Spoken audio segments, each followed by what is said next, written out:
তো যারা 2024 সালে উচ্চ মাধ্যমিক দর্শন পরীক্ষা দেবে তাদের জন্য আমি বলছি এই ভিডিওটা তোমাদের জন্য ভীষণ গুরুত্বপূর্ণ। যারা আমার চ্যানেলে নতুন স্টুডেন্ট এবং পুরানা স্টুডেন্ট আছো তারা যদি আমার এই ক্লাস করে থাকো তো প্লিজ তোমরা এই মন দিয়ে এই ভিডিওটা দেখো। এই ভিডিওটা কিন্তু সবার জন্য, নতুন স্টুডেন্ট এবং পুরানা স্টুডেন্ট সবার জন্য বলছি। যেমন আমি এই অমাধ্যম অনুমান থেকে এক্সট্রা ক্লাস করালাম, যেমন তোমাদের লজিকের এক্সট্রা ক্লাসগুলো করালাম, আমি আগে কিন্তু মেইন ক্লাস করে দিয়েছি। আমি তোমাদেরকে আগেও বলেছি আমার কিন্তু এক্সট্রা ক্লাসগুলো সবার জন্য ভীষণ গুরুত্বপূর্ণ ফিনিশিং। তো আজকে আমি তোমাদেরকে যেটা বলতে চাচ্ছি, এই অমাধ্যম অনুমান থেকে এই ভিডিও থেকে তোমাদের যত নোট আছে সব, এই ভিডিওটা কিন্তু লেন্দি হবে কিন্তু এই ভিডিওতে তোমাদের সব কিছু ক্লিয়ার হয়ে যাবে। এই প্রশ্ন কিভাবে ঘুরিয়ে আসতে পারে, কেউ তোমাদেরকে এইভাবে বলবে না যে তুমি কিন্তু উত্তরটা জানো কিন্তু পরীক্ষায় তুমি লিখতে পারবে না। আমি তোমাদেরকে বলছি নোটের প্রশ্ন কখনো একটা প্রশ্ন সেট হয় না, তিন চারটা প্রশ্ন মিলে একটা সেট করে দিয়ে 8 নাম্বার বানাবে, বা 2-3টা প্রশ্ন সেট করে 8 নাম্বার বানাবে। কিন্তু কেউ কোনো টিচার তোমাকে বলতে পারবে না যে এই যে এখন যে প্রশ্নটা আমি দেখাচ্ছি, বস্তুগত বিবর্তন কাকে বলে, বস্তুগত বিবর্তনকে কি প্রকৃত বিবর্তন বলা যায়, এই দুটা প্রশ্ন দিয়ে যে 8 নাম্বার সেট হবে কেউ তোমাকে বলতে পারবে না। তোমাকে মিনিমাম 2 থেকে 3টা প্রশ্ন সেট করে 8 নাম্বার করবে। কিন্তু প্রশ্ন তাহলে কোনগুলো পড়বো স্যার, আমি সেগুলোই আজকে এই ভিডিওতে সব আলোচনা করছি। তাই ভিডিওটা যদি তোমরা না দেখো তাহলে নিজের বিপদ তোমরা নিজে ডেকে আনবে। আমি আগেও শেয়ার করেছি, এখন আমি তোমাদের একদম ফিনিশিং দিয়ে দিচ্ছি, তাই ভীষণটা তোমরা মন দিয়ে দেখো। এটা তো বস্তুগত বিবর্তন। আমি প্রত্যেকটা নোট আমি তোমাদেরকে তুলে ধরবো। যারা মুখস্থ করনি আজকে মুখস্থ করে নেবে। আর কি কি মুখস্থ করতে হবে আমি সব বলে দিচ্ছি। দেখো, আমাদের প্রথমত জানতে হবে অমাধ্যম অনুমান থেকে আমরা ভেবেছিলাম যে লজিক আমি করব না। তুমি ভেবেছো মনে করো লজিক আমি করব না, তাহলে আমাকে বাকিটা পড়তে হবে না। কিন্তু লজিকটা পড়তে হবে না, স্যার যা করিয়েছে আগে, মানে আমি যা করিয়েছি সেটা কিন্তু আমি এমনি দেইনি। প্রত্যেকটা বিষয় প্রত্যেকটার সাথে রিলেটেড আছে। এবার বিষয় তোমরা ভাবছো স্যার আমি তো নোট লিখবো, আমি পরীক্ষার লজিকটা করবই না। কারণ তোমাকে তো দুটো শিখে যেতে হবে। কারণ পরীক্ষার সময় তোমার কি মনে হয় তুমি নোটটাও লিখতে পারো, লজিকটাও করতে পারো। কিন্তু তুমি যদি মনে মনে ভেবে থাকো যে আমি নোটটাই লিখবো, তাহলে তোমাকে এই ভিডিওটা অবশ্যই শুনতেই হবে, দেখতেও হবে। আমি তোমাকে বলছি আগে আমি তোমাদের সব নোটগুলো তুলে ধরছি, তারপর আমি কি বলছি লজিকের কোন বিষয়টা তোমরা জানো কিন্তু সেই বিষয়টা ইগনোর করেছো, কিন্তু এই বিষয়টা তোমাকে কেউ ধরা দেয়নি, যার ফলে পরীক্ষায় বিপদে পড়বে। আজকে আমি সব কিছু তুলে ধরছি। তো আমি প্রথমত আগে নোটগুলো আমি তোমাদেরকে বলে দিচ্ছি, তারপর সব কিছু মিলিয়ে বলছি কোনটার সাথে কি সেট হতে পারে, কি সেট কার সাথে কি সেট হতে পারে, কোনগুলো দেখে যেতে হবে, একদম ফিনিশিং 8-এ 8 যাতে পাওয়া যায়। তো প্রথম প্রশ্ন, বস্তুগত বিবর্তন কাকে বলে, বস্তুগত বিবর্তনকে কি প্রকৃত বিবর্তন বলা যায়। আগে আমি নোটটা বলছি, তারপর প্রত্যেকটা আমি আলোচনা করছি। উত্তর, যে বিবর্তন প্রক্রিয়ায় প্রদত্ত বচনের আকারগত বিবর্তন না করে তার অর্থের উপর বিশেষভাবে নির্ভর করা হয় এবং বাস্তব অভিজ্ঞতার সাহায্যে প্রদত্ত বচনটিকে বিবর্তিত করা হয় তাকে বস্তুগত বিবর্তন বলে। যেমন আমি আগে তোমাদের নোটটা পড়ে শোনাচ্ছি, তারপর বুঝিয়ে দিব, তারপর কোন প্রশ্নের সাথে কি কি সেট হতে পারে, কি যারা নোট লিখবে তাদেরকে আরো কি পড়তে হবে, একটু নজর দিতে হবে, সেই বিষয়টা আমি তোমাদেরকে বলে দিচ্ছি। যেমন দিয়ে আলো হয় সুখদায়ক এ বচন বিবর্তনীয়, আমরা বিবর্তন তো করেছি, এই উদাহরণটা দিতে হবে। আলো হয় সুখদায়ক এ বচন বিবর্তনীয়, অন্ধকার হয় কষ্টদায়ক বিবর্তিত। আগে আমি নোটটা পড়ে শোনাচ্ছি, তারপর আমি বুঝিয়ে দিচ্ছি। প্যারা চেঞ্জ করে লিখতে হবে। এখন প্রশ্ন হলো, বস্তুগত বিবর্তনকে কি যথার্থ বিবর্তন বলে গ্রহণ করা যাবে? উত্তর হবে না। কিন্তু বস্তুগত বিবর্তনকে কেন যথার্থ বিবর্তন বলা যাবে না তার কারণগুলি হলো ড্যাশ নিচে। 1 নাম্বার, বিবর্তনে হেতুবাক্য ও সিদ্ধান্তের উদ্দেশ্য এক থাকা উচিত, কিন্তু এই পদ্ধতিতে তা থাকছে না। 1 নাম্বার প্যারা চেঞ্জ।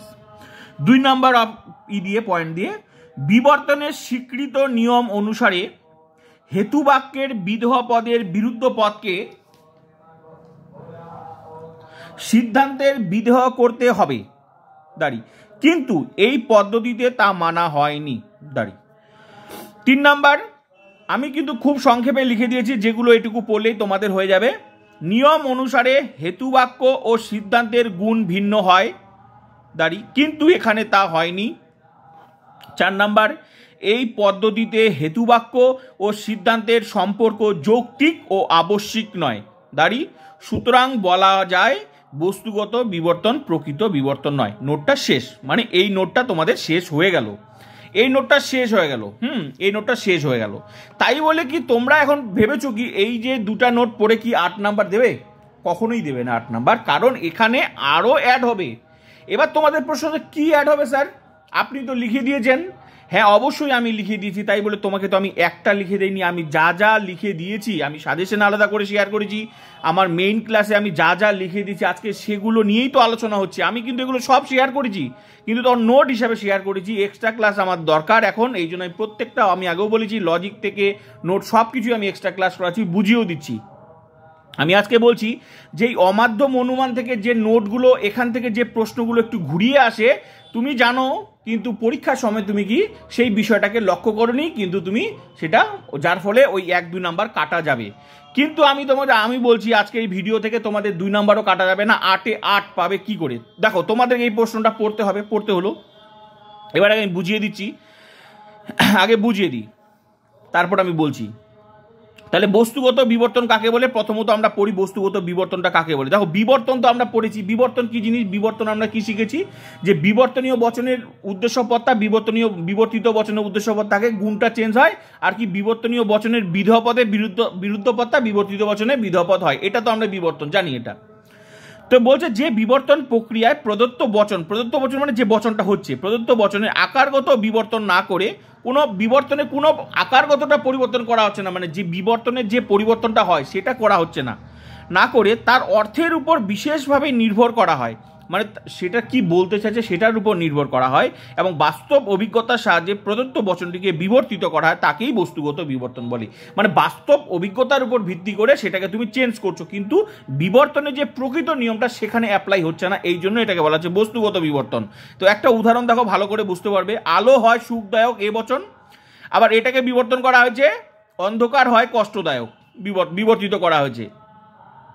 তো ভালো করে দেখো, বিবর্তনে কোনো নিয়ম পালন করা হয়েছে কি? এখানে উদ্দেশ্য ঠিক আছে মানলাম, এখানে গুণটা চেঞ্জ হয়নি। সুখদায়কের বিপরীত কি করে দেওয়া হয়েছে? কষ্টদায়ক। মানে কি? তোমার অর্থটার পরিবর্তন করা, মানে বিবর্তন, মানে বলছে যে বিবর্তন করো, মানে প্রত্যেকটা মানে চেঞ্জ করে দিয়েছে, মানে বিপরীত করে দিয়েছে। সেটা কি বিবর্তন? তো এখানে এই জন্যই বলা হয়েছে এরকম করলেই সেটাকে বিবর্তন বলা যায় না। এই জন্যই বলছে এটা কি বস্তুগত বিবর্তন কি প্রকৃত বিবর্তন? তাহলে কি এখানে বিবর্তন নিয়ম অ্যাপ্লাই হলো? না, হয়নি। এই জন্যই তো বলছে এটা বস্তুগত বিবর্তনকে প্রকৃত বিবর্তন বলা যায় না। এই জন্য উদাহরণটা ভালো করে দেখো, আর মেন বিবর্তনের উদাহরণ দেখো, তাহলেই বুঝতে পারবে। এখানে বলছে আলো হয় সুখদায়ক, তা হওয়া কি উচিত ছিল? এখানে হওয়া উচিত ছিল আলো নয় অসুখদায়ক হওয়া উচিত ছিল, কিন্তু কি করছে? বাস্তব অভিজ্ঞতার উপর ভিত্তি করে, অর্থের পরিবর্তন করেনি, কিন্তু বাস্তব অভিজ্ঞতার উপর ভিত্তি করে সেটাকে তোমার চেঞ্জ করে দিয়েছে। এই জন্য বলছে এটাকে বস্তুগত বিবর্তন। বোঝা গেল? এই জন্য তো বলা হয়েছে এটা বস্তুগত বিবর্তন বলা যাবে না। এখন প্রশ্ন হচ্ছে, এখানে যে উদাহরণগুলো দেওয়া হলো, এখন প্রশ্ন হলো বস্তুগত বিবর্তন কি যথার্থ বিবর্তন বলে গ্রহণ করা যাবে? উত্তর হবে না। কেন না? কারণ বস্তুগত বিবর্তনের কোনো নিয়মই এখানে অ্যাপ্লাই করা হয়নি, ঠিকঠাক পালন করা হয়নি। বস্তুগত নিয়মের কি ছিল এখানে আমি বলে দিচ্ছি। দেখো, বিবর্তনের নিয়ম, যে নিয়মটা ছিল সেই নিয়মটা কি ছিল? একটা আমি বলেছিলাম যে বিবর্তনের নিয়ম কি ছিল? বিবর্তনীয় বচনের উদ্দেশ্যপদ বিবর্তিত বচনের উদ্দেশ্যপদ হবে। তারপর কি বলছিলাম? বিবর্তনীয় বচনের বিধেয়পদের বিরুদ্ধপদ বিবর্তিত বচনের বিধেয়পদ হবে। গুণের পরিবর্তন ঘটবে, আর পরিমাণের কোনো পরিবর্তন ঘটবে না। এই যে 4টা নিয়ম, এই 4টা নিয়মকেই এখানে ব্যাখ্যা করে দেখাইতে হয়েছে। ঠিক আছে, তার জন্য বলা হবে যে এখানে কোনো নিয়ম পালন করা হয়নি। তো ভালো করে দেখো, এখানে সেগুলোই বলা হয়েছে। তো এখন প্রশ্ন হলো বস্তুগত বিবর্তনকে কি যথার্থ বিবর্তন বলে গ্রহণ করা যাবে? উত্তর হবে না। কিন্তু বস্তুগত বিবর্তনকে কেন যথার্থ বিবর্তন বলা যাবে না, তার কারণগুলি হলো নিচে, যেটা আমি তোমাকে বললাম যে কেন বলা যাবে না। কারণ বিবর্তনের মেন নিয়ম এখানে অ্যাপ্লাই করা হয়নি, তাই এখানে পালন করা হয়নি। এই জন্য বলছে বিবর্তনে হেতুবাক্য মানে কি? যেটা আশ্রয় বাক্য, যেটা বিবর্তনীয় বচন, সেটা বলছি হেতুবাক্য। ওইটাকে আবার হেতুবাক্য বলা হয়, কারণ আমি কারণ চ্যাপ্টারে লিখে দিয়েছি। হেতুবাক্য, আশ্রয় বাক্য মানে যেটা মেন বচন যেটা হচ্ছে সেটাই তো বিবর্তনীয় যেটা বচন, সেটাকে হেতুবাক্য বলা হচ্ছে। বিবর্তনে হেতুবাক্য সিদ্ধান্তের উদ্দেশ্য এক থাকা উচিত, কিন্তু এই পদ্ধতিতে তা থাকছে না। কেন থাকছে না? ভালো করে দেখো, উদ্দেশ্য এক থাকা উচিত, আলো থাকা উচিত। এখানে কি হলো? আলোর বিপরীত অন্ধকার করে দেওয়া হলো। তো এক থাকা উচিত, কিন্তু এই পদ্ধতি মানা হয়েছে? মানা হয়নি। তাহলে বোঝা গেল বিবর্তনের যে চারটা নিয়মকে এখানে ব্যাখ্যা করতে হয়েছে, মানে চারটা নিয়মকে ব্যাখ্যা করতে হয়েছে, এই জন্য বলছে যে এখানে কোনো মানা হয়নি। 2 নাম্বার কি বলছে, বিবর্তনের স্বীকৃত নিয়ম অনুসারে হেতুবাক্যের বিধেয় পদের বিরুদ্ধ পদকে সিদ্ধান্তের বিধেয় করতে হবে। এটাই তো নিয়ম, বিবর্তনের 2 নাম্বার নিয়ম, কিন্তু এই পদ্ধতিতে তা মানা হয়নি, এখানে মানা হয়নি। ভালো করে দেখো, এখানে 2 নাম্বারে কি ছিল, এখানে কি বলা ছিল, বিধেয় পদের বিরুদ্ধ পদটা হতো না, এখানে কই সুখদায়ের অসুখদায় হতো, হয়েছে কি হয়নি, তাহলে মানা হয়নি, সেটাও মানা হয়নি। মোট কথা বিবর্তনের যে নিয়মগুলো আছে সেগুলো এখানে খণ্ডন করা হয়েছে, সেটাই এখানে বলা হয়েছে। তো বোঝা গেল এখানে পালন করা, সেটাই বলা হয়েছে, মানা হয়নি। 3 নাম্বার কি, নিয়ম অনুসারে হেতুবাক্য সিদ্ধান্তের গুণ ভিন্ন হয়, হ্যাঁ, কিন্তু এখানে তা মানা হয়নি। এখানে গুণ কোথায় হয়েছে, গুণ এখানে আমরা চেঞ্জ করতাম না বিবর্তনে, এখানে কি ছিল, হয় থাকলে নয় করতাম, নয় থাকলে হয় করতাম, তো করেছি কি 3 নাম্বার নিয়মটাও পালন করা হয়নি। তাহলে এখানে কিন্তু দেখো 3 নাম্বার নিয়মটাও পালন করা হয়নি, বোঝা গেল, এখানে পালন করা হয়নি। 4 নাম্বার নিয়ম দেখো, এই পদ্ধতিতে হেতুবাক্য ও সিদ্ধান্তের সম্পর্ক যৌক্তিক ও আবশ্যিক নয়। ভালো করে দেখো, এখানে যে সম্পর্কটা আবশ্যিক নয়, এটাও এবচন করেছে, কিন্তু হিসাব মতো পরিমাণটা কি হওয়া ছিল, এটা এবচন, এটা ইবচন, বা এটা ইবচন এবচন হওয়া, তাহলে কোনোটাই মানা হয়নি, পরিমাণটাও মানা হয়নি। তো এখানে তাই বলা হয়েছে, এই জন্য বলা হচ্ছে সুতরাং বলা যায় বস্তুগত বিবর্তনকে প্রকৃত বিবর্তন বলা যায় না, এই জন্য সুতরাং বলা যায় বস্তুগত বিবর্তন প্রকৃত বিবর্তন। আশা করি ক্লিয়ার হয়ে গেল এই নোটটা। আশা করি এবার যারা আমার আগে ক্লাস করেছো, এবার ক্লাস করার পর আমি 1 সেকেন্ডে এই নোটটা মুখস্থ হয়ে গেল, বুঝাতে পারলাম, ক্লিয়ার। তাহলে বস্তুগত বিবর্তন সম্পর্কে আশা করি আর তোমাদের ক্লিয়ার, মানে আর তোমাদের কোনো ডাউট থাকবে না। তাহলে এবার যে প্রশ্ন হচ্ছে, আরো কি পড়বো স্যার, বস্তুগত বিবর্তন হয়ে গেল, এবার তোমাদের প্রশ্ন হচ্ছে স্যার বস্তুগত বিবর্তন আর এটার সাথে কি পরীক্ষায় জোড়া হবে, না, নাও হতে পারে, আবার হতেও পারে। কিন্তু আমি যেগুলো তোমাদের আমি আগেও বলেছিলাম, এক্সট্রা মেইন ক্লাস হয়ে গেছে, এবার এক্সট্রা ক্লাসে যা প্রশ্ন আছে এই অধ্যায় থেকে সব প্রশ্নই আমি তুলে ধরছি, এই ভিডিওতেই পেয়ে যাবে আলাদা করে। আর তোমাদের এখান থেকে আলাদা করে মেইন ক্লাসের এই নোটটা আর দেখার দরকার নেই, এখানে তোমাদের ক্লিয়ার হয়ে গেল। শুধু বাকি যে ক্লাসগুলো করতে হবে, বাকি প্রত্যেকটা অধ্যায়ের এইভাবে বাকি ক্লাসগুলো তোমাদেরকে করতে হবে। আমার কিন্তু প্রত্যেকটা অধ্যায় কমপ্লিট হয়ে গেছে, যেখানে মেইন ক্লাস তোমাদের এক্সট্রা ক্লাস দরকার আছে সেই অধ্যায়গুলো আমি এক্সট্রা ক্লাস করাচ্ছি, যাতে পরীক্ষায় তোমাদের সেই জায়গাটাতে খামতি না থাকে। আমার কিন্তু সেভাবেই চলছে, যেমন লজিক থেকে এক্সট্রা ক্লাস হয়ে গেল, মেইন ক্লাসগুলো দেখে নিবে। এবার নোটটা তো এক জায়গায় পড়লেই হয়ে গেল, যারা পড়নি তারা পড়ে নেবে, কিন্তু আমি তোমাদেরকে বোঝার দরকার ছিল, এবার ভালো করে বুঝে নিবে কি আরো বিষয় ধ্যান দিতে হবে। তাহলে বস্তুগত বিবর্তন হয়ে গেল। এখানে এবার কি, এখানে আবার মনে করো বিবর্তন কাকে বলে, তার সাথে এটা দিয়ে দিল পরীক্ষা, আমি সেটাই বলতে চাচ্ছি। তাহলে বিবর্তন কাকে বলে কোথায় আছে, আমি তার জন্য কি করেছি, তোমাদেরকে এসএকিউতে লিখে দিয়েছি।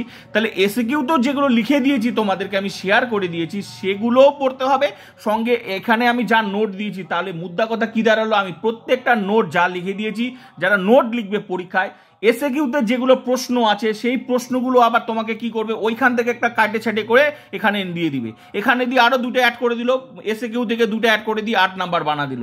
তাহলে বুঝাতে পারলাম কি, যে এই 2টা প্রশ্নই যে এখানে সেট হবে এটার কোনো গ্যারেন্টি নেই। এখানে কোনো টিচার তোমাকে বলতে পারবে না যে এই 2টা প্রশ্নই একসাথে সেট হবে, এটা কেউ তোমাকে বলতে পারবে না, কেউ তোমাকে বলতে পারবে না। যদি এরকম কেউ বলে থাকে তাহলে রিস্কটা হচ্ছে তোমাকে নিতে হবে, বিপদটা বেশি, মানে 100-এর মধ্যে 100%ই চান্স থাকবে বিপদ, 100-এর মধ্যে 100%। তাই আমি যেভাবে বলছি, যদি 80-80 রেজাল্ট করতে হয়, আমার প্রত্যেকটা অধ্যায় ওইভাবে ক্লাস চলছে, তাহলে পড়বে। তাহলে কি বস্তুগত বিবর্তন পড়লাম, সঙ্গে আরো যে নোটগুলো আছে সেটা পড়ি, বাকি কি পড়তে হবে সব বলে দিচ্ছি আমি। তাহলে এটা 1 নাম্বার প্রশ্ন হলো। এবার 2 নাম্বার প্রশ্ন দেখো, আমি বলছি 2 নাম্বার প্রশ্নটা কি পড়তে হবে।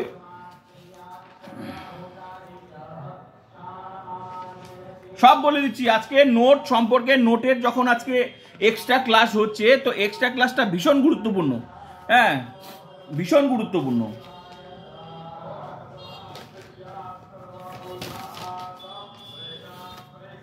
এবার হচ্ছে ও বচনের আবর্তন সম্ভব নয় কেন। এবার আমরা পড়বো ও বচনের আবর্তন সম্ভব নয় কেন। আগে আমি তোমাদের সব নোটগুলো বুঝিয়ে দিচ্ছি, তারপর আরো কি তোমাদেরকে বিষয়টাতে জোর দিতে হবে সেটা আমি তোমাদেরকে বলে দিচ্ছি, কার সাথে কি সেট হতে পারে আমি সব বলে দিচ্ছি। দেখো, ও বচনে আবর্তন সম্ভব নয় কেন, উদাহরণ সহ লেখো। এবার তোমাদের প্রশ্ন হচ্ছে, স্যার এটাই কি 8 নম্বরে আসবে? প্রশ্ন হচ্ছে তোমাদের 8 নম্বরে আসবে। আমি বলছি একটা প্রশ্নই কখনো 8 নম্বরে দেবে না, এর সাথে অ্যাড করবে। কোনটা করবে সেটা তুমিও বলতে পারবে না, আমিও বলতে পারবো না, কিন্তু যেগুলো দিবে সেগুলোই আমি তোমাদেরকে তুলে ধরছি, যাতে এগুলো সবগুলো পড়লে তোমরা যাই দিক না কেন, একদম যাই দিক যেটুকু দরকার ব্যাস লিখে দিলে 8 এ 8 পেয়ে যাবে। 8 এ 8 একটা প্রশ্ন থেকে টুকরো টুকরো করে দিবে, ঠিক আছে? তাহলে আমাকে কি কি পড়তে হবে আমি সব তুলে ধরছি। তো এবার নেক্সট প্রশ্ন যেটা হচ্ছে ও বচনে আবর্তন সম্ভব নয় কেন, উদাহরণ সহ লেখো। এবার দেখো আমি বুঝিয়েও দিচ্ছি, এটা কিন্তু সবার জন্য, যারা পুরানা স্টুডেন্ট তাদের জন্য কিন্তু, কারণ এখন এই এক্সট্রা ক্লাসটা করার পর থেকে তোমার কিন্তু একদম 1 সেকেন্ডে মুখস্থ হয়ে যাবে। বাকি বিষয়টা কোনটা নজর দিতে হবে সেটাও আমি তোমাদেরকে বলে দিচ্ছি এই ভিডিওতেই। কন্টিনিউ ক্লাসটা চলতে থাকে, দেখতে থাকো। এবার হচ্ছে ও বচনে আবর্তন সম্ভব নয় কেন, উদাহরণ সহ লেখো। উত্তরটা কি, ও বচনে আবর্তন বৈধ নয়। দাঁড়ি, ও বচনকে আবর্তন করতে গেলে আবর্তনের চতুর্থ নিয়ম লঙ্ঘন করা হয়। দাঁড়ি, আবর্তনের চতুর্থ নিয়মটি হলো যে পদ আশ্রয়বাক্যে ব্যাপ্য হয়নি সে পদ সিদ্ধান্তে ব্যাপ্য হতে পারে না। দাঁড়ি, বিষয়টি একটি দৃষ্টান্ত দিয়ে বোঝা যাক। একটু হাইপেন দিয়ে একটা উদাহরণ নিয়েছি। কোন ফুল নয় লাল, ও বচন আবর্তনীয়, মানে এখন আবর্তনের নিয়মটা এখানে আবর্তন যেভাবে হয় সেভাবে একটা উদাহরণ দিতে হবে। তারপর আবর্তন যেভাবে করে, কোন লাল বস্তু নয় ফুল, আবর্তন যেভাবে করতে হয় সেটাই করালো, কিন্তু কি আমি করলাম এখানে ও বচনই করলাম, আবর্তিত করলাম। সাধারণত এখানে কি লিখতাম আমরা, ও বচনের আবর্তন কি লিখতাম, এখানে ওই লিখতাম হিসাব মতো, কিন্তু এখানে কিন্তু প্রশ্নটা কি বলছে, ও বচনে আবর্তন সম্ভব নয় কেন। তো আমরা তো এখানে লিখতাম তো সম্ভব নয় লিখে দিতাম, কিন্তু কেন সম্ভব নয় সেটা তো তোমাকে জানতে হবে। আজকের এই ভিডিও থেকে তোমাদের ক্লিয়ার হয়ে যাবে এবার ও বচনে আবর্তন সম্ভব নয় কেন। আগে লিখলাম, তাহলে কোন ফুল নয় লাল, ও বচন করলাম, করলে কি হচ্ছে, ও বচনে আবর্তন যেমন এ বচনে আবর্তন আই করতাম, ই এর ই করতাম, আই এর আই করতাম, তাহলে হিসাব মতো ও বচনে আবর্তন ওই হবে। তো করলে কি সমস্যা দেখা দিবে সেটাই আমি এখন আলোচনা করবো এখানে, ঠিক আছে? তাহলে কোন লাল বস্তু নয় ফুল, ও বচন আবর্তিত, ব্যাস এটা করলাম। প্যারা চেঞ্জ করে এবার এটা ব্যাখ্যা করতে হবে। এটা ও বচনে আবর্তন আমি ও করলাম, হিসাব মতো তো হবে না, কিন্তু কেন হবে না সেটাই তো ব্যাখ্যা দিতে হবে। আগে তো করে দেখাইলাম, এবার ফলে কি সমস্যার সৃষ্টি হবে সেটা দেখা যাক। প্যারা চেঞ্জ করে দেখো, এই আবর্তনটি অবৈধ। হ্যাঁ, অবশ্যই অবৈধ, আমরা জানি এই আবর্তনটি অবৈধ, কারণ এখানে যুক্তিসঙ্গতভাবে ও বচনকে আবর্তিত করা হয়নি। এখানে যুক্তিসঙ্গতভাবে আবর্তন করা হয়েছে কি, হয়নি।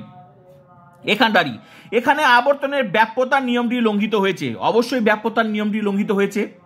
এই যুক্তিটিতে সিদ্ধান্তের ব্যাপ্যতার নিয়মটি মানে কি, এবার স্যার আমি তোমাদেরকে আবর্তনের কি নিয়ম বলেছিলাম, আবর্তনের নিয়মটা আমি তোমাদেরকে কি বলেছিলাম যে আবর্তনীয় বচনের উদ্দেশ্যপদ আবর্তিত বচনে বিধপদ হবে, আবর্তনীয় বচনের বিধপদ আবর্তিত বচনে উদ্দেশ্যপদ হবে, গুণের কোনো পরিবর্তন হবে না। তারপর 4 নম্বর নিয়ম কি বলছিলাম, যে পদ আবর্তনীয় বচনে ব্যাপ্য হয়নি সে পদ সিদ্ধান্তে ব্যাপ্য হতে পারে না। এই জিনিসটা যে বলছিলাম, এই জিনিসটা এখানে তোমাদের অ্যাপ্লাই হয়েছে, এই যে 4 নম্বর নিয়মটা এখানে অ্যাপ্লাই হয়েছে, মানে 4 নম্বর নিয়মটা এখানে অ্যাপ্লাই হয়েছে, যার জন্য এটা বোঝা যাবে, এখানে অ্যাপ্লাই হলে বোঝা যাবে যে এটার জন্য সম্ভব নয়। কিন্তু আমরা 4 নিয়মটা এখানে কি এবার অ্যাপ্লাই করে দেখবো যেটা সম্ভব নয়, ওই জন্যই সম্ভব নয়, তার মানে ওই নিয়মটা এখানে লঙ্ঘন হয়েছে 4 নম্বর নিয়মটা। তো এখানে নিয়মটা ক্রস করে আমি বসিয়ে দিয়েছি, কিন্তু কেন সম্ভব নয় এবার ভালো করে দেখো। যে যুক্তিটিতে সিদ্ধান্তে বিধপদ ফুল ও বচনে বিধপদ হওয়াতে ব্যাপ্য হয়েছে। নিয়ম কি বলছিল, 4 নম্বর নিয়মটা কি বলছিল, যে পদ আবর্তনীয় বচনে ব্যাপ্য হয়নি। আবর্তনীয় বচনে ব্যাপ্য হয়নি মানে কি, আবর্তনীয় বচন মানে যে প্রথমকার বচনটা আবর্তনীয় বচনে ব্যাপ্য হয়নি। কোনটা ব্যাপ্য হয়নি, ও বচনের উদ্দেশ্যপদটা অব্যাপ্য না, আমরা জানি না ও বচনের উদ্দেশ্যপদ অব্যাপ্য, তার মানে ফুলটা অব্যাপ্য, অথচ দেখো ওই ফুলটা অব্যাপ্য, সিদ্ধান্তে দেখো এখানে ব্যাপ্য হয়েছে। তাহলে নিয়ম কি ছিল, 4 নম্বর নিয়মটা, আবর্তনের নিয়মে 4 নম্বর নিয়মটা কি ছিল, যে পদ আবর্তনীয় বচনে ব্যাপ্য হয়নি সে পদ আবর্তিত বচনে ব্যাপ্য হতে পারে না, এটা নিয়ম। কিন্তু নিয়মটা এখানে লঙ্ঘন করা হয়েছে, এই জন্য ও বচনে আবর্তন সম্ভব নয়, আমি যেটা বুঝিয়ে দিলাম। দেখো ও বচনে আবর্তন ও করলে কি হচ্ছে বোঝা গেল তো, মানে এখানে দেখো ও বচনের উদ্দেশ্যপদটা কি অব্যাপ্য, অথচ দেখো ওই উদ্দেশ্যপদ এখানে চেঞ্জ হয়ে বিধপদে গিয়ে কি হয়ে গেল, এখানে ব্যাপ্য হয়ে গেল। তাহলে কি নিয়মটা লঙ্ঘন করলো না, যেটা আমরা নিরপেক্ষ নিয়ে আমরা শিখেছিলাম, অব্যাপ্য হেতু দোষ বলছিলাম না, তাহলে ওখানে বলছিলাম কি না যে অব্যাপ্য দোষ, অব্যাপ্য যে পদ আশ্রয়বাক্যে ব্যাপ্য হয়নি, ওই যে নিয়মটা আমরা করতাম যে ওখানে, তো কি হতো, যেটা সিদ্ধান্তে হতো সেটাই দোষ হতো, তো তার ফলে সেটা যে পদ হতো। তো এখানে ভালো করে দেখো, ও বচনের কি, ও বচনের তোমার এখানে কোনটা হলো, যে ফুলটা অব্যাপ্য, অথচ ওই পদটা এখানে কি হয়ে গেল, ব্যাপ্য হয়ে গেল, যেটা আমরা এই যে পদ আশ্রয় বাক্যে ব্যাপ্য হয়নি সে পদ সিদ্ধান্তে ব্যাপ্য হতে পারে না, এই যে নিয়মটা লঙ্ঘন করলে আমরা নিরপেক্ষণে দুইটা দোষ দেখেছিলাম না, একটা হচ্ছিল অবৈধ সাধ্য দোষ আর একটা হচ্ছে অবৈধ পক্ষ দোষ। তো এই যে দুইটা দোষ হতো, তো কোনটা এসপি, তো সিদ্ধান্তে একমাত্র এসপি পদ থাকতো কি না, তো একই ব্যাপার ওই নিয়মটাও এখানে লঙ্ঘন হয়েছে। ভালো করে দেখো, ও বচনের উদ্দেশ্য পদটা অব্যাপ্য, ফুলটা অব্যাপ্য, কিন্তু অথচ দেখো সিদ্ধান্তে এখানে ব্যাপ্য হয়ে গেছে, তাহলে নিয়মটা লঙ্ঘন হয়েছে। এই জন্য এখানে বলা হয়েছে যে এই যুক্তিটিতে সিদ্ধান্তে, মানে এই যে সিদ্ধান্তে বিধবা পদ কোনটা, এই যে বিধবা পদ ফুল, বিধবা পদ ফুল ও বচনের বিধবা পদ হওয়াতে ব্যাপ্য হয়েছে, ব্যাপ্য হয়েছে, অবশ্যই বিধবা পদ হওয়াতে ব্যাপ্য হয়েছে। কিন্তু এই ফুল পদটি আশ্রয় বাক্যে, কিন্তু এই ফুল পদটি আশ্রয় বাক্য মানে এখানে যেটা ঘটেছে সেটা এখানে ব্যাখ্যা করা হয়েছে, কিন্তু এই ফুল পদটি আশ্রয় বাক্যের ও বচনের উদ্দেশ্য পদ হওয়াতে ব্যাপ্য হয়নি। কিন্তু এই যে ফুল পদটি আশ্রয় বাক্যের, এটা আশ্রয় বাক্য, হেতু বাক্য আশ্রয় বাক্য, আবর্তনীয় বচনটা আশ্রয় বাক্য, এই ফুল পদটি ও বচনের উদ্দেশ্য পদ হওয়াতে কি এখানে ব্যাপ্য হয়নি, মানে অব্যাপ্য হয়েছে, অথচ ওই পদ সিদ্ধান্তে কি হচ্ছে মানে ব্যাপ্য হয়েছে। তো সেটাই এখানে বলা হয়েছে ফুল পদটি আশ্রয় বাক্যে ও বচনের উদ্দেশ্য পদ হওয়াতে ব্যাপ্য হয়নি, মানে অব্যাপ্য হয়েছে, কারণ ও বচনের কেবল বিধবা পদই ব্যাপ্য হয়, ঠিকই তো, ও বচনে বিধবা পদই ব্যাপ্য হয়। নিয়ম ছিল যে পদ আশ্রয় বাক্যে ব্যাপ্য হয়নি সে পদ সিদ্ধান্তে ব্যাপ্য হতে পারে না, আমি যেটা বললাম সেটাই নিয়ম ছিল, এই কারণে সিদ্ধান্তটি বৈধ নয়। সুতরাং ও বচনের আবর্তনে ব্যাপ্যতা সংক্রান্ত নিয়ম লঙ্ঘিত হওয়ায় ও বচনের আবর্তন সম্ভব নয়। ব্যাস, সুতরাং ও বচনের আবর্তনে ব্যাপ্যতা সংক্রান্ত নিয়ম লঙ্ঘিত হওয়ায় ও বচনের আবর্তন সম্ভব নয়। বোঝা গেল কেন সম্ভব নয়? এবার কেন সম্ভব নয়, কারণ এটা আমি তোমাদের ব্যাখ্যা করে দিলাম। এই যে ও বচনের আবর্তন ও করলে কি হলো বুঝে দিলাম, তো এই জন্য ও বচনের আবর্তন সম্ভব নয়। বুঝা গেল এবার ক্লিয়ার? কারণ ও বচনের আবর্তন ও করার চেষ্টা করলে সেটা আবর্তনের নিয়মটা লঙ্ঘন হয়, তাহলে ও বচনের আবর্তন সম্ভব নয়। বোঝা গেল? তো এই হচ্ছে তোমাদের, এটা ও বচনের আবর্তন সম্ভব নয় কেন, এটা নোট কেন নয়। এবার করার চেষ্টা করলাম, ফলে কি হলো বুঝিয়ে দিলাম। এবার আমি তোমাদের বলছি, তাহলে এবার নোট করব স্যার আর কি কি অ্যাড হতে পারে এখানে আমি তোমাদের বলছি, দেখো এখানে একটা বিষয় আমি কিন্তু মেইন ক্লাসে তোমাদের যখন লজিক করাই তখন আমি কি বলেছিলাম, লজিক করার সময় আমি কয়েকটা বিষয় দেখেছিলাম, আমি তোমাদের দেখাচ্ছি।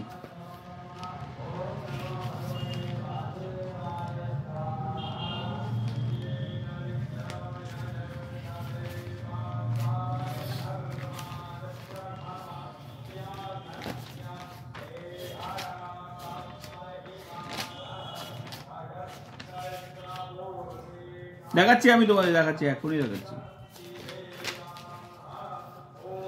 খাতাটা কোথা রে?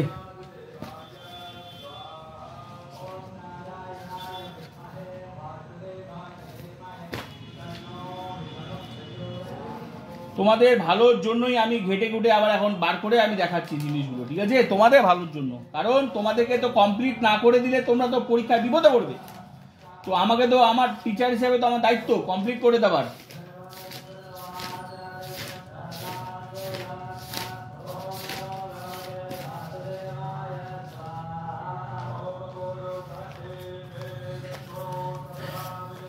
দেখো আমি এই যে ক্লাসগুলো যে করিয়েছিলাম,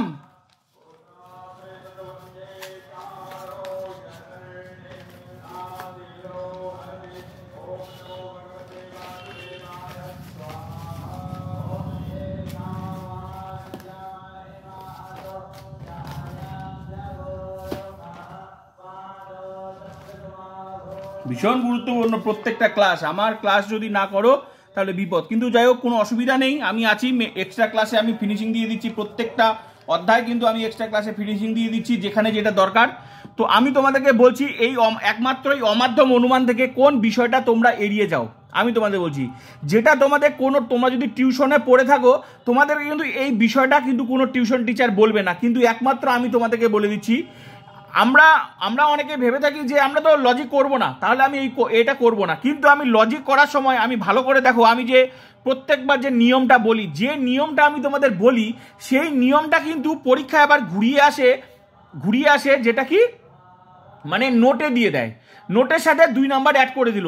আবার এটা শুধু 2 নাম্বার এখানে না, আমি এই জন্য আমি বলি যে প্রত্যেকটা ক্লাসে আমি কিন্তু বলি, আমি যা করাচ্ছি মেইন ক্লাস এক্সট্রা ক্লাস তা করো, 80 নাম্বার তোমাকে পেতেই হবে। ভালো করে দেখো, আমি যখন মেইন ক্লাসে তোমাদেরকে করিয়েছি, মেইন ক্লাসে এগুলো কিন্তু আমি মুখে বলতাম, মানে লজিকের নিয়মটা মুখে বলতাম, কিন্তু সেটা ভাষায় আমি আবার মেইন ক্লাসে করে দিয়েছি। তোমরা মেইন ক্লাসটা 2024 সালের মেইন ক্লাসগুলো আমি এই জন্য বলছি, এখন যা ক্লাস হচ্ছে পুরোটা 2024 সালের। তো প্লিজ প্রত্যেকটা ক্লাস করে তোমরা দেখবে, এটা একটা কমপ্লিট কোর্স, প্রত্যেকটা ভিডিও তোমাদের main class extra class complete course. তো ভালো করে দেখো, আবর্তনের নিয়মের সময় আমি করেছিলাম তোমাদের যে আবর্তনের নিয়ম, এই যে নিয়মে কি লিখেছিলাম যে আবর্তনীয় বচনের উদ্দেশ্যপদ আবর্তিত বচনে বিধপদ হবে। 2 নম্বর নিয়ম কি বলেছি, আবর্তনীয় বচনে বিধপদ আবর্তিত বচনে উদ্দেশ্যপদ হবে। 3 নম্বর নিয়ম এই যে এখনই যে মুখে মুখে বললাম যেগুলা, যে গুণের কোনো পরিবর্তন হবে না, অর্থাৎ হ্যাবাচক থাকলে হ্যাবাচক হবে, আবার নাবাচক থাকলে নাবাচক হবে। এগুলা কোনো বইয়ে পাবে না ঠিকঠাক, কোনো কেউ বলবে না, একমাত্র আমি চাই তো তোমরা যারা নোট লিখবে পরীক্ষায় তারা যাতে 8-8ই পাও। তো এই যে হবে না, তারপর লিখে দিয়েছি। 4 নাম্বারটা কি বলছি, যে পদ আবর্তনীয় বচনে ব্যাপ্য হয়নি সে পদ আবর্তিত বচনে ব্যাপ্য হতে পারে না। এখনই যে আমি ও বচনে আবর্তন সম্ভব নয় যে করালাম, এই নিয়মটাই তোমার ওখানে লঙ্ঘন হয়েছিল, বুঝা গেল? তাহলে এই যে 4টা নিয়ম, এই যে আবর্তন, এটা তোমরা যারা নোট করো তারা কি ভাবো আমি তো লজিক করব না। আরে বাবা, লজিক না করলে কি হবে, তোমাকে পরীক্ষায় এটাও দিয়ে দিবে, এটাও ঘুরিয়ে আসবে যখন এটাও দিয়ে দিবে, তার সাথে সেট করে দিবে যে আবর্তনের 2টি নিয়ম লেখো, আবর্তনের নিয়মগুলি লেখো। তখন তোমাকে যে 4টা নিয়ম 3 নাম্বার দিবে মনে করো। এবার তুমি যদি এটা না পড়ে থাকো তাহলে তুমি কি করবে? এবার তোমাদের প্রশ্ন হচ্ছে স্যার আপনি তো নোটে লেখান নেই। আরে বাবা, আমি নোটে লেখাইনি তো কি হচ্ছে, নোটটা পড়তে হবে। এবার নোটের সাথে কি আমি যে এসএকিউগুলো যে লেখাচ্ছি সেগুলো কি এসএকিউগুলো লেখাগুলো নোটগুলো কি আমি নোটের মধ্যে ঢুকাই দেবো? কখনোই দিব না। নিশ্চয়ই এসএকিউগুলো, আমি ওই জন্য তো বললাম যে এসএকিউ এর যে প্রশ্নগুলো আছে, মনে করো আবর্তন কাকে বলে, আমি কিন্তু ওখানে লিখে নেই, নোটে লিখি নেই। কেন লিখি নেই? কারণ তোমাকে তো এসএকিউটা পড়তে হবে। তো আবর্তনের প্রশ্নটা কি করবে, আবর্তন কাকে বলে সেটা নিয়ে মনে করো এবার আবর্তনের 2টি নিয়ম লেখো, এটা নিয়ে ও বচনে আবর্তন সম্ভব নয়, এখন যে নোটটা লেখাম সেটা জোড়া দিয়ে 8 নাম্বার বাড়াবে। তাহলে কি, আমি তো সবগুলো লিখিয়েছি। এই জন্য তো আমি বলছি যে মেইন ক্লাস আর এক্সট্রা ক্লাস দুটোই করো। কেন বলছি? কারণ টিচার যা দিবে না, বুদ্ধি দিয়ে দেয়, নিশ্চয়ই তোমাকে বিপদে ফেলার জন্য, তাহলে কি তোমাকে সব ক্লাসগুলো করতে হবে? তো যাই হোক, আমি থাকতে তোমাদের কোনো চিন্তা নেই। আমি ওই জন্য বলছি যে এই ভিডিওতে তোমাদের সব কিছু আমি ক্লিয়ার করে দিচ্ছি যে নোটে কি কি বিষয় অ্যাড হতে পারে। তাহলে তোমাকে এসএকিউটাও পড়তে হবে, তাহলে এই জিনিসটাও তোমাদেরকে মনে রাখতে লাগবে। এই যে আবর্তনে যে 4টা নিয়ম, এই 4টা নিয়ম কিন্তু যারা নোট করবে, নোট লিখবে, তারা এইটাও তোমাকে ওখানে দিয়ে দিতে পারে, কিন্তু আমি তো এটা করে দিয়েছি।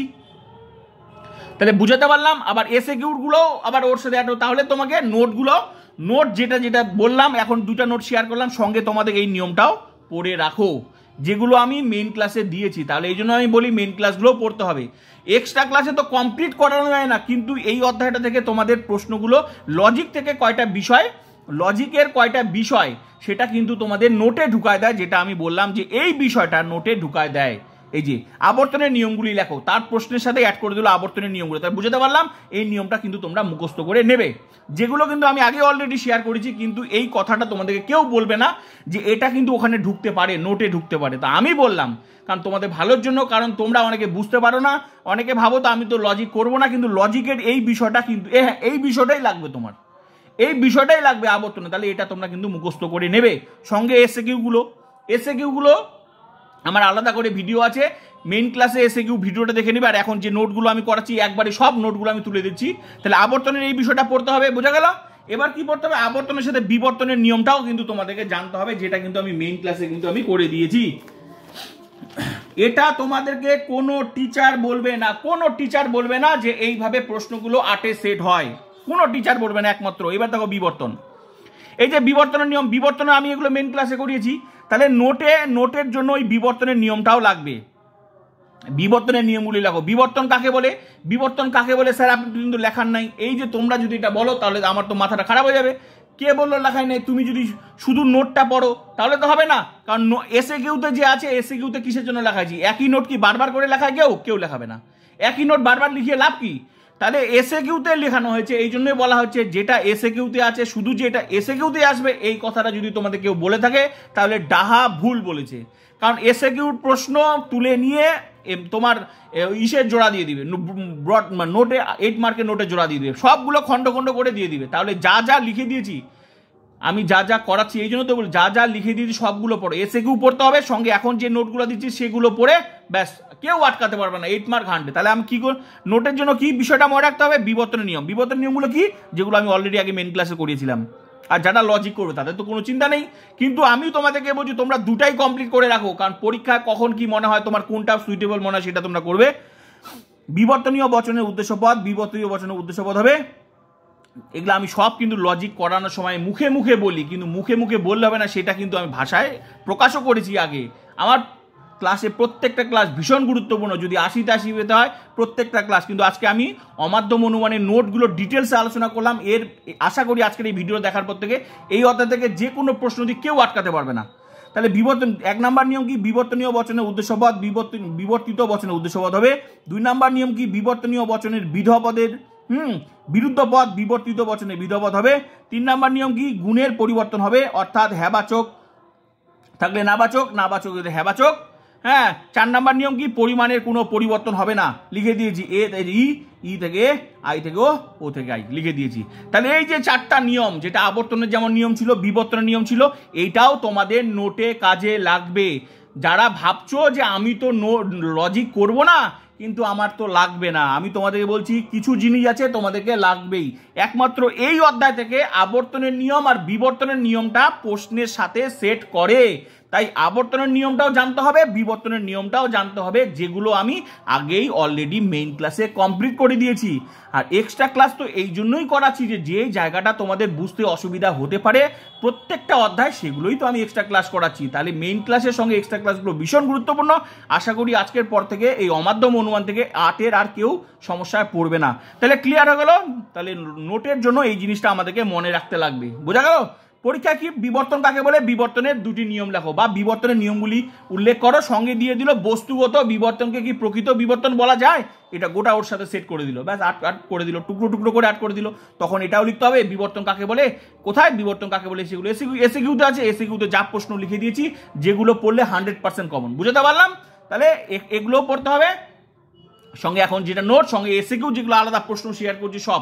আমি তো ওই জন্যই বলছি যে এটা আমার টিউশনের চ্যানেল, এখানে আমার পুরো টিউশনটা, ইউটিউবে একমাত্র আমার চ্যানেল যেখানে পুরোটাই টিউশন, আর যা পড়লে 80-তে 80 গ্যারেন্টি। তাহলে বোঝা গেল আবর্তন আর বিবর্তনের 2টা নিয়ম নোটে কাজে লাগে। তাহলে এই 2টা নিয়ম ভীষণ গুরুত্বপূর্ণ, এই 2টা নিয়ম মনে রাখতে হবে। এবার নেক্সট প্রশ্ন, এবার হচ্ছে নেক্সট প্রশ্ন। এবার আর কি পড়তে হবে প্রশ্ন দেখাচ্ছি, আর কি পড়তে হবে আজকে। এই জন্যই তো এক্সট্রা ক্লাস বলছি, আগেই বলছি এক্সট্রা ক্লাসটা ভীষণ গুরুত্বপূর্ণ তোমাদের, আমি আগে বলে দিয়েছি। এক্সট্রা ক্লাস আমি থাকতে চিন্তা নাই। তো এরকম করে প্রত্যেকটা অধ্যায় থেকে তোমাদের 80-তর একটা অধ্যায় থেকে হবে না, প্রত্যেকটা অধ্যায় আমি যা যা করিয়ে দিয়েছি চ্যানেলের ভিডিওস অপশনটাতে গিয়ে ভিডিওসে যা যা করাচ্ছি, সঙ্গে কমিউনিটি পোস্ট যে সেকশনটা আছে, মানে অপশনটা আছে, কমিউনিটি পোস্টটাও চেক করবে। কারণ কমিউনিটি পোস্টে আমি প্রতিদিন কি করি, মনে করো যেগুলো মেইন অধ্যায় প্লাস এক্সট্রা অধ্যায় করে দিয়েছি কমপ্লিট, মনে করো বচন অধ্যায় থেকে মেইন ক্লাস করিয়েছি, এক্সট্রা ক্লাস করিয়েছি, সবগুলো মিলিয়ে একসাথে আমি কমিউনিটি পোস্টে শেয়ার করি। এর ফলে কি হলো, তুমি কমিউনিটি পোস্টে কিন্তু সব ভিডিওগুলো, মানে আমার যত মেইন ক্লাসের ভিডিও আর এক্সট্রা ক্লাসের ভিডিও, তাই বলে কি 2023 সালের না, কিন্তু 2024-এর জন্য, কারণ তোমাদের প্রিপারেশনটা চলছে 2024-এর।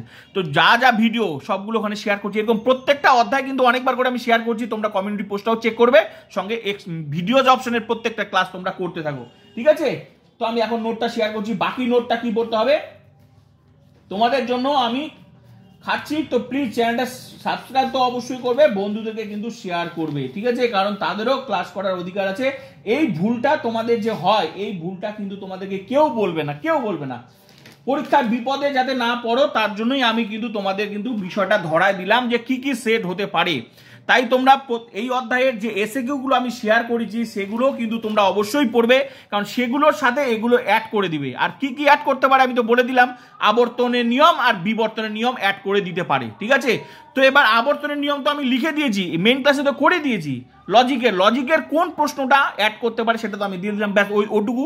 ওই নোটের জন্য ওই দুটা পড়লেই হয়ে যাবে, আবর্তনের নিয়ম আর বিবর্তনের নিয়ম, যেটা এখনই বললাম যে 2টা নিয়মগুলো পড়তে হবে, 4টা, ওগুলো পড়লেই বাকিগুলো, আর এসএকিউ আর এখন যে নোটগুলো দিচ্ছি ব্যাস পড়লে 8 মার্কের আর কোনো চিন্তা নেই, মানে সমস্যা ক্লিয়ার। তার মানে বচন যারা লজিক করবে তাদেরও সমস্যা ক্লিয়ার হয়ে গেছে এক্সট্রা ক্লাস করে দিয়ে, আর এখন হচ্ছে নোট, আজকের নোটটা থেকে ক্লিয়ার।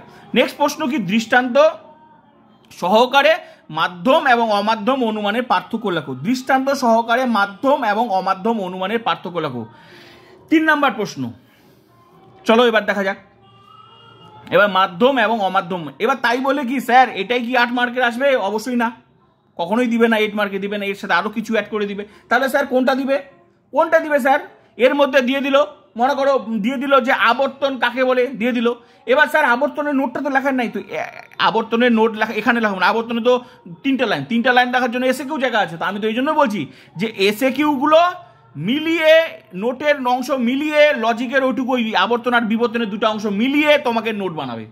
তো আমি তো প্রত্যেকটাই আলাদা আলাদা করে পার্ট করে রেখেছি। নোটের সময় নোট লেখাইছি, লজিকের সময় লজিক করাইছি, আর হচ্ছে তোমার এসএকিউ সময় এসএকিউ করাইছি। কারণ প্রত্যেকটা অধ্যায় যা যা আছে সিলেবাস অনুযায়ী তা কমপ্লিট করে দিয়েছি। এবার তুমি যদি না পারো সেটা তো আমার কিছু করার নেই, কিন্তু আমি তবুও ছাত্রছাত্রীদের কোনটা ভুল হতে পারে, কোনটা গুছিয়ে লিখতে না পারে, তার জন্যই তো আমি এক্সট্রা ক্লাস করাচ্ছি। এই জন্য আজকে এই অমাধ্যম অনুমান ফিনিশিং দিয়ে দিচ্ছি। এইভাবে প্রত্যেকটা অধ্যায় কিন্তু আমার ফিনিশিং চলছে, অনেক অধ্যায় কিন্তু ফিনিশিং হয়ে গেছে।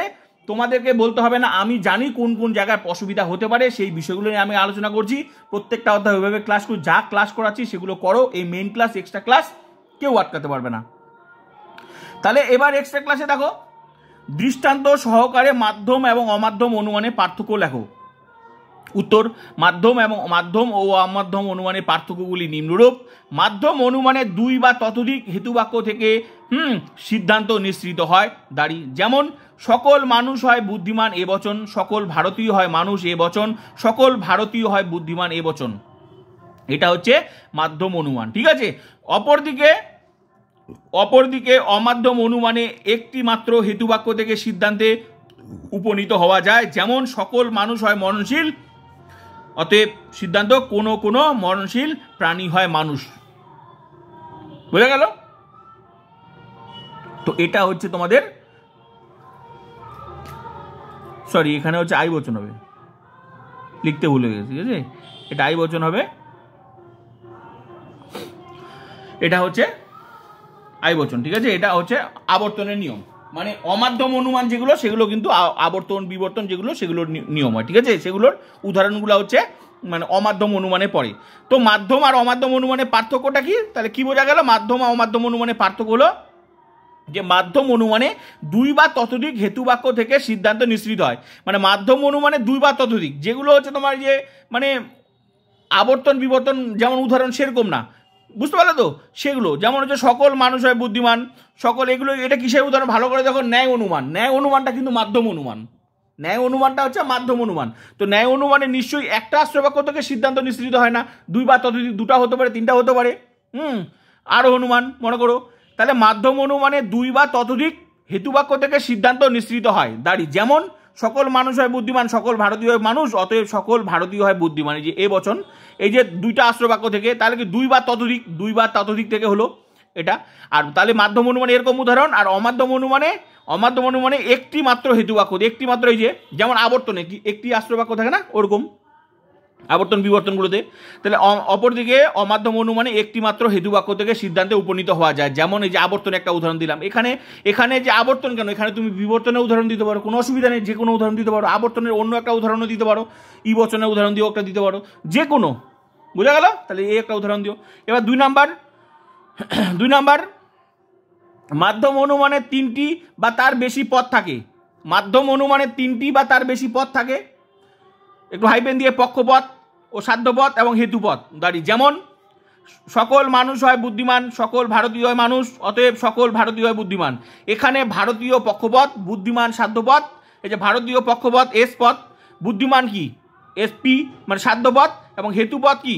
হেতুপদ হচ্ছে এই যে মানুষ হচ্ছে হেতুপদ। এই যে 2টা পদ থাকে, কারণ হেতুপদ একমাত্র আশ্রয় বাক্য থাকে। তাহলে হেতুপদ, এই যে যেটা আমরা নিরপেক্ষ নিয়ে আলোচনা করেছিলাম, ন্যায় অনুমানে আলোচনা করেছিলাম। তাহলে বোঝা গেল মাধ্যম অনুমানে 3টি পদ থাকে। অপরদিকে অমাধ্যম অনুমানে কেবল 2টি পদ থাকে। কি কি? উদ্দেশ্যপদ আর বিধপদ। আমরা আবর্তন বিবর্তন করার সময় নিশ্চয়ই সাধ্যপদ, পক্ষপদ, হেতুপদ আলোচনা করি না, ওখানে কি আলোচনা করি? উদ্দেশ্যপদ আর বিধপদ। তাহলে বোঝা গেল অপরদিকে অমাধ্যম অনুমানে কেবল 2টি পদ থাকে, উদ্দেশ্যপদ ও বিধপদ। যেমন কোনো কোনো ফল হয় মিষ্টি, আই বচনে হচ্ছে আবর্তন কি হবে? কোনো কোনো মিষ্টি হয় ফল।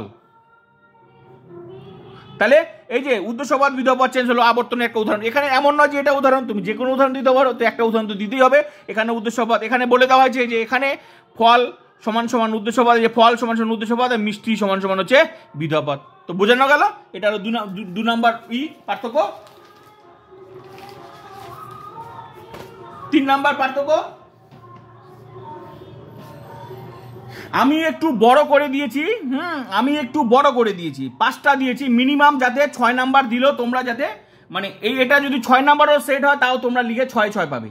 5টা যা লিখে দিয়েছি তাতে 6 পেয়ে যাবে। তো মিনিমাম 4 নাম্বার দিবে, কারণ আরও এর সাথে অ্যাড করে দিবে। তো এই জন্য মিনিমাম আমি 5টা পয়েন্ট দিয়েছি, 5টা পয়েন্ট, ঠিক আছে।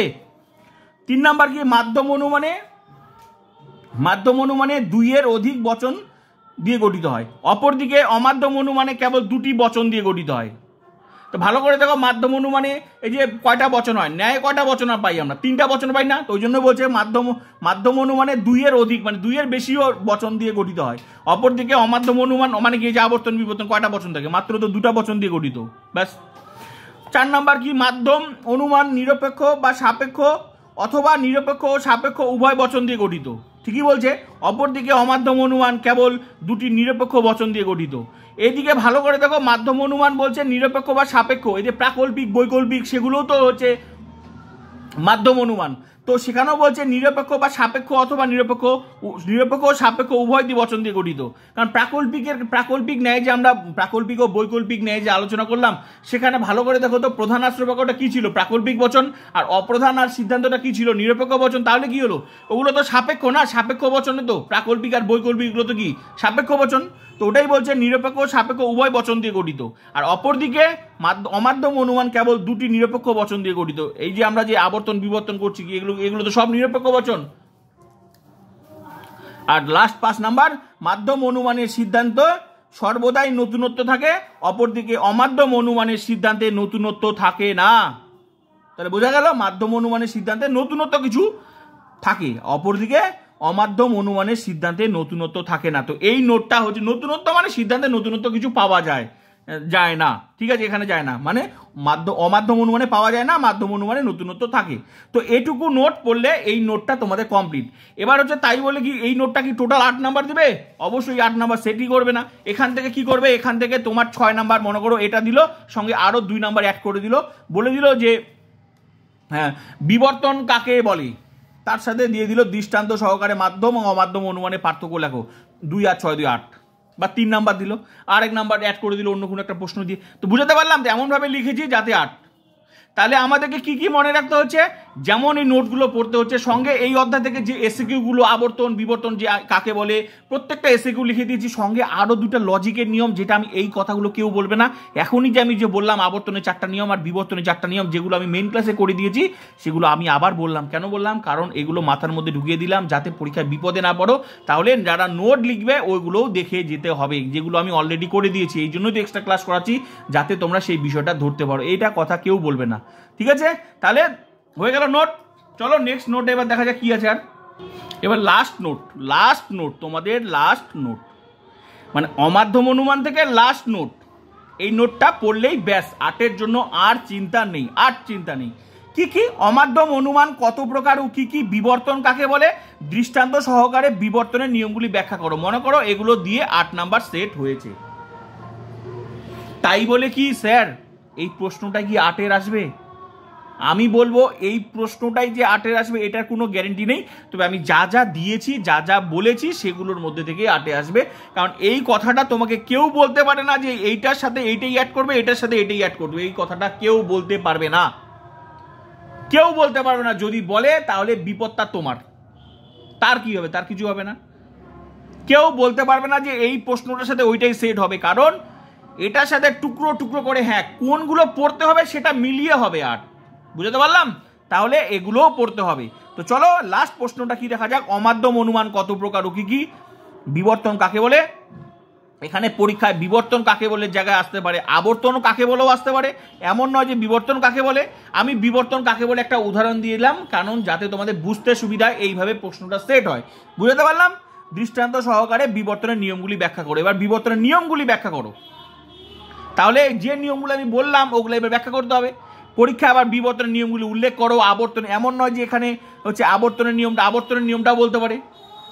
ঠিক আছে, তাহলে এবার হচ্ছে চলো দেখা যাক নোটটা। অমাধ্যম অনুমান নানা প্রকার হয় দাঁড়ি, সেগুলি হলো আবর্তন, বিবর্তন, সমবিবর্তন, সম আবর্তন, বিরোধানুমান প্রভৃতি। আমি যেগুলো বলেছিলাম, তাহলে অমাধ্যম অনুমান নানা প্রকার হয় সেগুলি বললাম। প্যারা চেঞ্জ করে বিবর্তন কাকে বলে সেটা, কিন্তু এগুলো আমি অলরেডি লিখে দিয়েছি, তাই বলে কি এইটাই পড়লে হবে না? এসএকিউটাও তো পড়তে হবে, এসএকিউ শর্ট প্রশ্নটা তোমাদের লিখতে হবে। সেই শর্ট প্রশ্ন পড়ে কি হলো, শর্ট প্রশ্নটা হলো সঙ্গে বড় নোটেরও হয়ে গেলো, কারণ শর্ট প্রশ্ন তো সবাইকেই পড়তে হবে, যারা লজিক করবে তাকেও পড়তে হবে, যারা নোট করবে তাকেও পড়তে হবে। তো শর্ট প্রশ্ন তো আমি লিখে দিয়েছি, তার মধ্যে থেকে একটা প্রশ্ন নিয়েছি যাতে তোমাদের বুঝতে সুবিধা হয়, আমি বুঝাই দেওয়ালাম এইভাবে সেট হবে। তাহলে যে অমাধ্যম অনুমানে, এটা বিবর্তন কাকে বলে, যে অমাধ্যম অনুমানে প্রদত্ত বচনের গুণের পরিবর্তন করে সেই বচনটির বিরুদ্ধ পদকে সিদ্ধান্তের বিধেয় রূপে গ্রহণ করা হয় তাকে বিবর্তন, প্রতিবর্তন বা ব্যবর্তন বলে। যেটা বিবর্তনের যেটা নিয়মটা অ্যাপ্লাই হয় সেটাই এখানে বলা হচ্ছে, যে বিবর্তনের উদ্দেশ্যপদ থাকে, বিবর্তনীয় বচনের হচ্ছে গুণের পরিবর্তন ঘটে, তারপর কি বিবর্তনীয় বচনের বিধেয় পদের বিরুদ্ধ পদ, বিবর্তিত বচনের বিধেয় পদ, সেইটাকেই এখানে ভাষাটাকে প্রয়োগ করা হয়েছে। যে অমাধ্যম অনুমানে প্রদত্ত বচনের মানে যে বচনটার গুণের পরিবর্তন করে, অবশ্যই গুণটা পরিবর্তন করি, সেই বচনটির বিধেয়র বিরুদ্ধ পদ, এই যে বিধেয়র বিরুদ্ধ পদকে সিদ্ধান্তে নেই না, বিধেয় রূপে গ্রহণ করা হয়, সেটাই বলা, যে ভাষাটা নিয়মটা অ্যাপ্লাই করা সেটাকেই সংক্ষেপে ভাষাটা প্রয়োগ করে বলা হচ্ছে তাকে বিবর্তন বা প্রতিবর্তন বা ব্যবর্তন বলে। এটা কারণ বিবর্তনের অপর নাম কি, যদি পরীক্ষায় প্রশ্ন করে অপর নাম কি, তাহলে প্রতিবর্তন, অপর নাম কি ব্যবর্তন, বোঝা গেল? ব্যাস, এবার বিবর্তনের নিয়মগুলি কি মনে করো, পরীক্ষায় বিবর্তনের নিয়মগুলি। এবার বিবর্তনের নিয়মগুলি আমি যেটা লিখে দিয়েছিলাম সেগুলোই আমি তোমাদের তুলে ধরছি কিভাবে প্রশ্ন সেট হতে পারে। দেখো, বিবর্তনীয় বচনের উদ্দেশ্যপদ বিবর্তিত বচনের উদ্দেশ্যপদ হবে। 2 নাম্বার, বিবর্তনীয় বচনের বিধেয় পদে বিরুদ্ধ পদ, বিবর্তিত বচনে বিধেয় পদ হবে। 3 নাম্বার দেখো, গুণের পরিবর্তন হবে, অর্থাৎ বিবর্তনীয় বচনে সদর্থক হলে বিবর্তিত বচন সনার্থক হবে, আবার বিবর্তনীয় বচন নয়ার্থক হলে বিবর্তিত বচন সদর্থক হবে। 4 নাম্বার কি, পরিমাণের কোনো পরিবর্তন হবে না, এই যে নিয়মটা, এই নিয়মটার জায়গায় তোমাদের আবর্তনের নিয়মও আসতে পারে, তো আমি সেগুলো তো বলে দিয়েছি, বোঝা গেল? তারপর একটি উদাহরণ দিয়ে বিবর্তনের নিয়মগুলি বোঝানো যাক। কোনো মানুষ নয় সুখী, এটা হচ্ছে বিবর্তনের উদাহরণ। যে কোনো বিবর্তন, কোনো মানুষ নয় সুখী, ই বচন বিবর্তনে যেটা হয়। সকল মানুষ হয় অসুখী, যেটা বিবর্তনের যেটা উদাহরণ।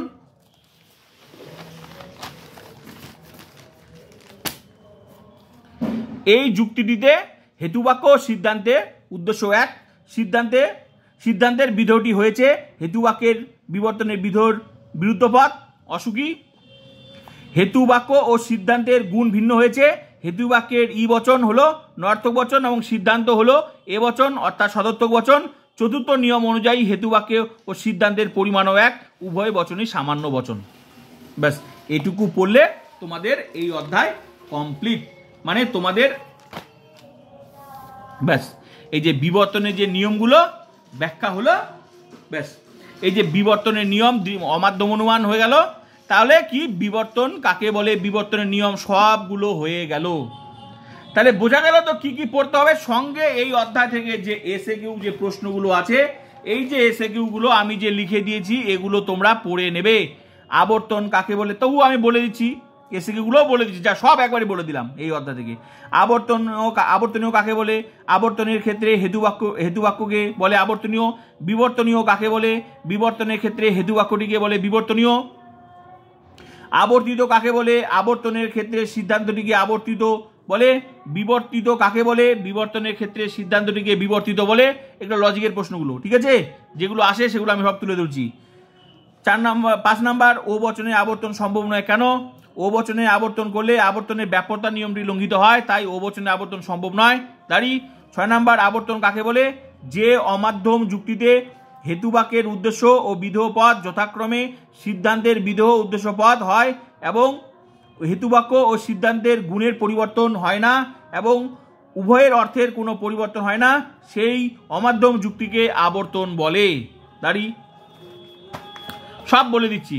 আবর্তনের 2টি নিয়ম, যে কোনো 2টি নিয়ম, 4টা নিয়ম, আবর্তনের 4টা নিয়ম বিবর্তন 4টা নিয়ম, তো সেগুলো আমি যে কোনো বোঝানোর জন্য যে সেটা থেকেও যে তোমাদের এসে কেউ তো আসতে পারে সেটা আমি বোঝানো দিলাম। আবর্তনের 2টি নিয়ম, আবর্তনীয় বচনের উদ্দেশ্যপদ, আবর্তিত বচনের বিধপদ হবে, আবর্তনীয় বচনের বিধপদ, আবর্তিত বচনের উদ্দেশ্যপদ হবে। 8 নাম্বার বিবর্তনের 2টি নিয়ম লেখো, বিবর্তনীয় বচনের উদ্দেশ্যপদ, বিবর্তিত বচনের উদ্দেশ্যপদ হবে। 2 নাম্বার বিবর্তনীয় বচনের বিধপদের বিরুদ্ধ পদ, বিবর্তিত বচনের বিধপদ হবে। 9 নাম্বার আবর্তন কত প্রকার ও কি কি? আবর্তন 2 প্রকার, সরল আবর্তন, অসরল আবর্তন। সরল আবর্তন বা সম আবর্তন কাকে বলে? যে আবর্তনের ক্ষেত্রে আশ্রয় বাক্য ও সিদ্ধান্তে গুণ ও পরিমাণ অভিন্ন রেখে উদ্দেশ্য ও বিধেয়কে ন্যায়সঙ্গতভাবে স্থান পরিবর্তন করা হয় তাকে সরল আবর্তন বা সম আবর্তন বলে। নেক্সট, কোন কোন বচনের সরল আবর্তন সম্ভব? ই এবং আই বচনের সরল আবর্তন সম্ভব। নেক্সট, অসরল আবর্তন কাকে বলে? যে আবর্তনের ক্ষেত্রে আশ্রয় বাক্য ও সিদ্ধান্তের গুণ অভিন্ন রেখে পরিমাণ এবং উদ্দেশ্য ও বিধেয়কে ন্যায়সঙ্গতভাবে স্থান পরিবর্তন করা হয় তাকে অসরল আবর্তন বলে। সব বলে দিলাম আজকে, সব বলে দিলাম। 8 মার্কের একদম সঙ্গে এমসিকিউ গুলো, এসএকিউ গুলো বলে দিলাম। এমসিকিউ আসবে না, এখানে এসএকিউ আসবে। কোন বচনের আবর্তন অসরল আবর্তন? হ্যাঁ, উত্তর এ বচনের আবর্তন অসরল আবর্তন। একটি সরল আবর্তনের উদাহরণ দাও। কোনো মানুষ নয় দেবতা, ই। কোনো দেবতা নয় মানুষ, ই। নেক্সট, একটি অসরল আবর্তনের উদাহরণ দাও। সকল মানুষ হয় মরণশীল, অতএব কোনো মরণশীল জীব হয় মানুষ, আই বচন আবর্তন যেটা উদাহরণ। বস্তুগত বিবর্তন কথা কে বলেন? যুক্তিবিজ্ঞানী বেইন। নেক্সট প্রশ্ন, বস্তুগত বিবর্তন কাকে বলে? আমি আবার বলেছি এটা ওই আবার এসএকিউর প্রশ্নটাও আবার তোমার হচ্ছে নোটের প্রশ্নটাও আবার এসএকিউ দিতে পারে। এমন নয় যে শুধু এসএকিউর প্রশ্নটা বড়দের 8 মার্কে দিবে, 8 মার্কের নোট থেকেও আবার তোমার যা পড়েছো সেখান থেকেও তুলে দিয়ে আবার এসএকিউ দিতে পারে। তাই সবগুলোই ভেরি ইম্পর্টেন্ট, কোনটার সাথে কোনটা দিবে কেউ বলতে পারবে না, কিন্তু আমি যা লিখে দিয়েছি সবগুলো পড়তে হবে। তাহলে বস্তুগত বিবর্তন কাকে বলে? অর্থের পরিবর্তন না করে বাস্তব অভিজ্ঞতার উপর নির্ভর করে যে বিবর্তন করা হয় তাকে বস্তুগত বিবর্তন বলে। দাঁড়ি। নেক্সট, বস্তুগত বিবর্তনের একটি উদাহরণ দাও। যুদ্ধ হয় অমঙ্গলজনক, এ বচন। শান্তি হয় মঙ্গলজনক, যেটা আমি বস্তুগত বিবর্তন উদাহরণ দিয়েছি। নেক্সট, বস্তুগত বিবর্তনকে কি প্রকৃত বিবর্তন বলা যায়? উত্তর হবে না। বিরুদ্ধ পদ কাকে বলে? কোনো পদের সকল বিপরীত পদের সমষ্টিকে বলে বিরুদ্ধ পদ, যেমন মানুষ পদে বিরুদ্ধ পদ অমানুষ। নেক্সট প্রশ্ন, বিবর্তন প্রক্রিয়ায় ভিত্তি কি? উত্তর বিরোধবাদক নীতি এবং ডি নিষেধক নীতি। এই যে এসএকিউ গুলো কমপ্লিট হয়ে গেল। এবার প্রশ্ন হচ্ছে এখান থেকে আর কি পড়তে হবে? এখান থেকে বাকি এবার প্রশ্ন, লজিকের প্রশ্ন যেগুলো আমি মেইন ক্লাসে করে দিয়েছি, ব্যাস তোমাদের সব পড়তে হবে। এবার নোটের জন্য এগুলা থেকে সেট হবে, কাকে বলে কি হবে নোটের থেকে সেট হবে।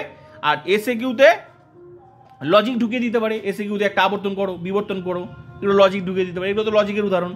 আবর্তন একটা উদাহরণ দাও, এগুলো লজিকের উদাহরণ। তো লজিকের প্রশ্ন, এবার তুমি যদি ভাবো লজিক আমি করবোই না, তাহলে তো আমার কিছু করার নেই। তুমি যদি মনে মনে ভাবো যে এসএকিউতে স্যার আমি লজিক করবোই না, লজিক, কারণ নোটে তো লজিক দিবে না, নোটে তো 2 ধরনের প্রশ্ন হবে, একটা নোটের প্রশ্ন, একটা লজিকের প্রশ্ন। ঠিক আছে, তুমি লজিক মানে তুমি নোটটা করবে না, তুমি তো নোটগুলো তো কমন হয়ে গেল, 8 কমন হয়ে গেল, কিন্তু এসএকিউতে যে 1 নাম্বার এসএকিউ থেকে 1 নাম্বার যে আসবে, 1 নাম্বার এসএকিউতে আসবে, সেটা থেকে যে তোমাকে আমি যা এক্সট্রা ক্লাসে করিয়ে দিই যে লজিকগুলো করাচ্ছি, সেই লজিকগুলো যদি তুমি মনে মনে ভাবো যে আমি লজিক করবোই না স্যার, তাহলে তো তোমাকে কি আটকাতে কেউ, তাহলে সেটা তোমার ব্যাপার। কিন্তু এসএকিউতে এগুলোর প্রশ্ন ছাড়াও যে আরেকটা দিতে পারে যেগুলো লজিকের প্রশ্ন। এবার লজিকের প্রশ্ন দিলে তো আর আমি আটকাতে পারবো না, দিবেই। তার জন্য লজিকগুলো যেগুলো করিয়েছি সেগুলো থেকে 100% পেয়ে যাবে। তাহলে আমি যা করিয়েছি এখান থেকে 100% কমন, তো তোমাদের এক্সট্রা ক্লাস দিয়ে ফিনিশিং হয়ে গেল। 8 মার্কের নোট 100% কমন। আমি যা যা পড়াচ্ছি যেভাবে বললাম, এবার যারা পরীক্ষার নোট লিখবে সেগুলো পড়ো, কেউ আটকাতে পারবে না। তো প্লিজ চ্যানেলটা সাবস্ক্রাইব করে বন্ধুদেরকে শেয়ার করো। বাকি প্রত্যেকটা ক্লাস করো যদি 80-80 পেতে হয়, প্রত্যেকটা ক্লাস, মেইন ক্লাস সঙ্গে এক্সট্রা ক্লাস।